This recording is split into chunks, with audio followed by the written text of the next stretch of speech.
शराब घोटाले में अरविंद केजरीवाल बुरी तरह से फंस चुके हैं।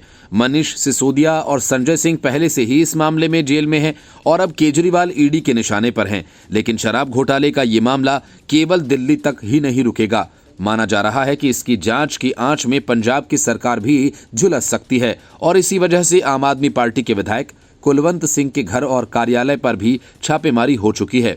हालांकि कुलवंत सिंह ने इसे सामान्य जांच का हिस्सा बताया है, लेकिन मामला सामान्य नहीं है और इसकी जद में कोई और बड़े लोग आ सकते हैं। विपक्षी अकाली दल के विक्रम सिंह मजीठिया ने पहले ही इस तरह के आरोप लगाना शुरू कर दिया है। कुलवंत सिंह रियल एस्टेट के साथ साथ शराब कारोबार से भी जुड़े हैं। उनकी रियल एस्टेट कंपनी के कुछ मामलों में भी पहले जांच हो चुकी है, लेकिन 31 अक्टूबर को जिस दिन अरविंद केजरीवाल को शराब घोटाले में प्रवर्तन निदेशालय के सामने पेश होकर पूछताछ के लिए पेश होने को कहा गया, उसी दिन कुलवंत सिंह के घर पर एजेंसियों ने छापेमारी शुरू कर दी थी। उसी समय ये जानकारी सामने आ गई थी कि कुलवंत सिंह के घर कार्यालय पर छापेमारी शराब घोटाला के बारे में ही हो रही है। लगभग 13 घंटे तक चली जांच में एजेंसियों ने कुछ पुख्ता सबूत जुटाए हैं। इससे पहले आम आदमी पार्टी के सांसद राघव चड्ढा पंजाब सरकार की उसी एक्साइज पॉलिसी को सही करार देते रहे हैं, जिसके अंतर्गत दिल्ली में तथाकथित रूप से घोटाला होने की बात कही जा रही है। राघव चड्ढा ये प्रश्न खड़ा करते रहे हैं कि जो नीति पंजाब के मामले में सही है, वही दिल्ली के संदर्भ में गलत कैसे हो सकती है।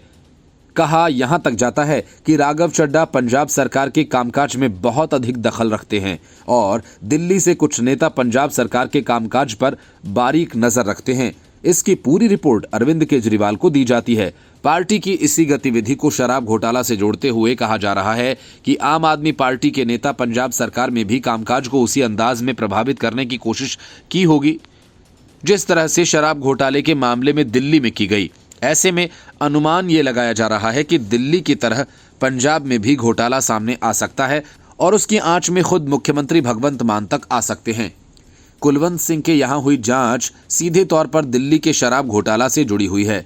एजेंसियों को शक है कि सर्वोच्च न्यायालय ने शराब घोटाला मामले में जिस 338 करोड़ रुपए के मनी ट्रेल की बात की है, उस पैसे को कुलवंत सिंह के जरिए ही ठिकाने लगाया गया होगा।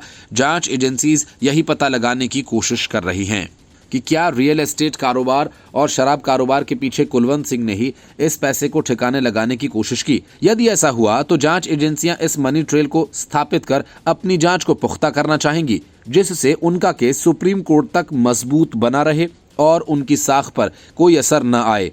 अनुमान है कि इसी कारण आने वाले समय में कुलवंत सिंह सहित कुछ अन्य नेताओं के घरों दफ्तरों में छापेमारी की जा सकती है।